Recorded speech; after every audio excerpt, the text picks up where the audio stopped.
Hi, my name is Rich Harisay. I'm running for State Senate in District 9. There are certainly a number of issues which I propose that are consistent with my philosophy of humanism. However, there are pre-existing conditions which tend to block their resolution. So let me start with the most important one. Most important is the matter of our sovereignty. Who rules this country? Who rules the state of Oregon? Both the federal constitution and our state constitution say it's we the people. Yet the political science department at Princeton University has recently concluded that we live in an oligarchy. A group of corporations and extremely wealthy people have taken our sovereignty. So we must get it back. I and many others have been working to do this for many years, and the solution is at hand. 17 states and some of our congressional representatives have already pledged to do this through a constitutional amendment. As a senator in the state of Oregon, I will continue to involve the state in this movement, which will make it more likely that we can achieve the following goals. A state bank. This would act as a central bank for the state of Oregon. Our tax dollars would not be enriching national banks and would tend to stay in Oregon to help finance our own economy. Profits from the operation of this bank could increase state revenue. Why should our tax dollars generate profits for unstable, out-of-state banks? North Dakota, the only state having such a bank, is the only state operating with a surplus. Health care for all Oregonians.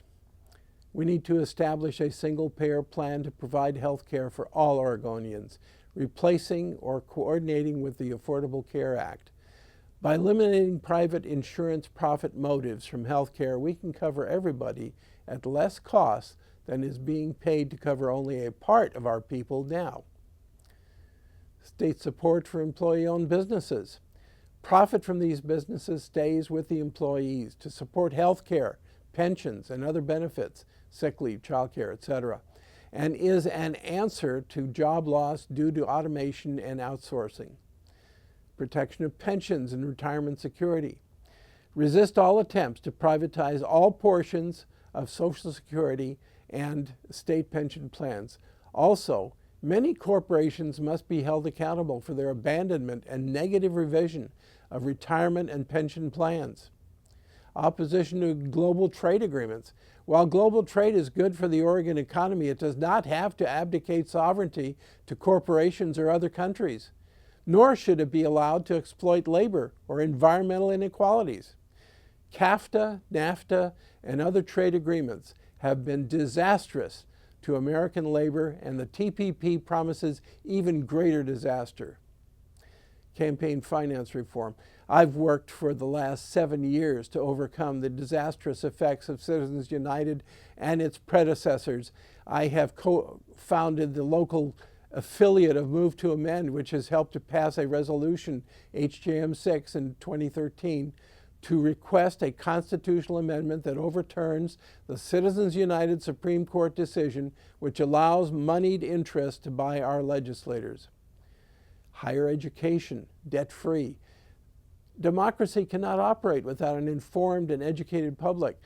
The Bank of North Dakota, mentioned above, was the first bank in the United States to underwrite student loans and continues to do so to this day. At the very least, a Bank of Oregon could do the same at rates and terms favorable to students. However, I favor an even more comprehensive solution in subsidizing higher education, including vocational training, so that all citizens can have access to advanced training or education. Investment in affordable housing. In particular, I'm referring to the homeless. In the long term, all of the previously mentioned issues, if resolved, can solve this problem. However, in the here and now, we have to address the needs of those who have been rendered homeless by our inability or unwillingness to solve problems of poverty. We have also not properly prosecuted the too-big-to-fail banks for their manipulation of the mortgage and real estate markets. Other issues, there are plenty of other issues, so please email me with any other issues that you feel are important to the people of this state and of Senate District 9. Thank you.